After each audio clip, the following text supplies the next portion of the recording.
ನಮ್ಮ ಹಳ್ಳಿಯ ಊರ ನಮಗ ಪಾಡ ಯಾದಕ್ಯವ ಸ್ಯಾರ ಊರ ನಮಗೆ ಹಳ್ಳಿ ಅಂದ ಕೂಡಲೇ ನೆನಪಾಕತ್ ನೋಡ ಸ್ನೇಹಿತರೆ. ನಮಸ್ಕಾರಗಳು ಬಂಧುಗಳೇ. ನಮ್ಮ ಹಳ್ಳಿ ಅಂದರೆ ನಮಗೆಲ್ಲ ಪಂಚಪ್ರಾಣ. ಹೌದು ಸ್ನೇಹಿತರೆ. ಆದರೆ ದಿನ ಬೆಳಿಗ್ಗೆ ತಕ್ಷಣ ನಮ್ಮ ಮನೆ ಮುಂದೆ ಅಥವಾ ಬೀದಿಯಲ್ಲಿ ಬಿದ್ದಿರೋ ಕಸ ಬರೇ ಗಲೀಜಲ್ಲ, ಇದು ನಮಗೆ ಬರೋ ಕಾಮಾಲೆ, ಡೆಂಗೂ, ಅನೇಕ ಥರದ ರೋಗಗಳು, ಕಾಯಿಲೆಗಳು ತವರು ಮನೆ ಆಗಿ ಇವತ್ತು ಊರಲ್ಲಿ ಉಳಿದುಕೊಳ್ಳುತ್ತದೆ. ನಾನು ನಿಮಗೆ ಈ ಕಸವನ್ನೇ ನಮ್ಮ ಗ್ರಾಮದ ಅಭಿವೃದ್ಧಿಗೆ ಹೇಗೆ ಬಳಸಿಕೊಳ್ಳಬಹುದು ಎನ್ನುವುದನ್ನು ತಮಗೆ ಸವಿಸ್ತಾರವಾಗಿ ಹೇಳಲು ಪ್ರಯತ್ನ ಮಾಡುತ್ತೇನೆ ಸ್ನೇಹಿತರೆ. ಮೊದಲನೆಯದಾಗಿ ನಾನು ಮಾಡಬೇಕಾಗಿದ್ದು ಇಷ್ಟೇ. ಕೇಳುವುದಕ್ಕೆ ದೊಡ್ಡ ಕೆಲಸ ಅನಿಸಬಹುದು, ಆದರೆ ತುಂಬ ಸರಳ. ಹಸಿ ಕಸ, ತರಕಾರಿ ಸಿಪ್ಪೆ, ಉಳಿದ ಅಡುಗೆ ಹಣ್ಣಿನ ಸಿಪ್ಪೆ, ಒಣಗಿದ ಎಲೆಗಳು ಇವೆಲ್ಲ ಹಸಿ ಕಸ.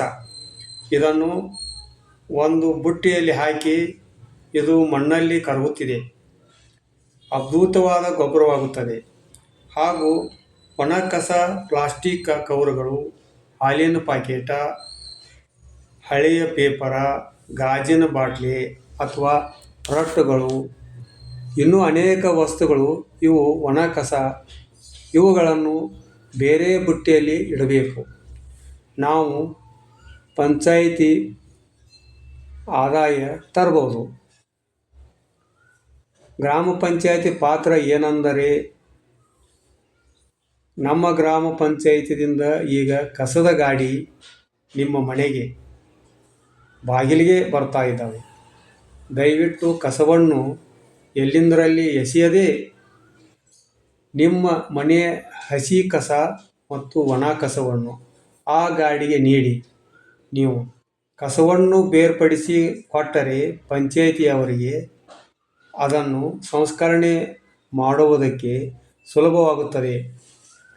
ನಿಮ್ಮ ಈ ಚಿಕ್ಕ ಸಹಕಾರ ನಮ್ಮ ಗ್ರಾಮವನ್ನು ಮಾದರಿ ಗ್ರಾಮ ಆಗುವುದರಲ್ಲಿ ಯಾವುದೇ ಸಂದೇಹವೇ ಇಲ್ಲ ಸ್ನೇಹಿತರೆ.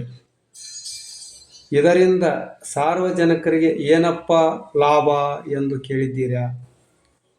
ಈ ಯೋಚನೆ ಮಾಡಿ ಸ್ನೇಹಿತರೆ. ಗ್ರಾಮ ಸ್ವಚ್ಛವಾಗಿದ್ದರೆ ರೋಗಗಳು ಬರುವುದಿಲ್ಲ, ಆಸ್ಪತ್ರೆಗೆ ಹೋಗುವುದಿಲ್ಲ, ಖರ್ಚು ಉಳಿಯುತ್ತದೆ.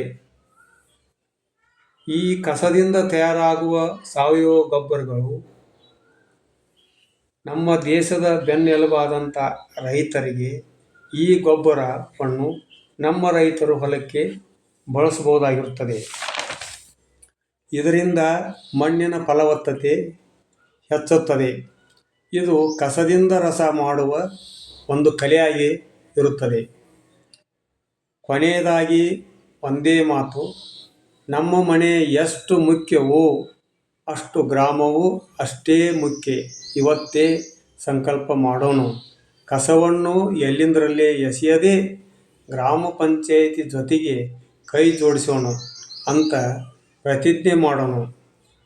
ಈ ಮಾಹಿತಿ ನಿಮಗೆ ಇಷ್ಟ ಆಗಿದ್ದರೆ ನಮ್ಮ ಚಾನಲ್ಗೆ ಒಂದು ಲೈಕ್ ಮಾಡಿ ಮತ್ತು ಈ ವಿಡಿಯೋವನ್ನು ನಿಮ್ಮೂರಿನ ಎಲ್ಲ ವಾಟ್ಸಾಪ್ ಗ್ರೂಪ್ಗಳಿಗೆ ಶೇರ್ ಮಾಡಿ.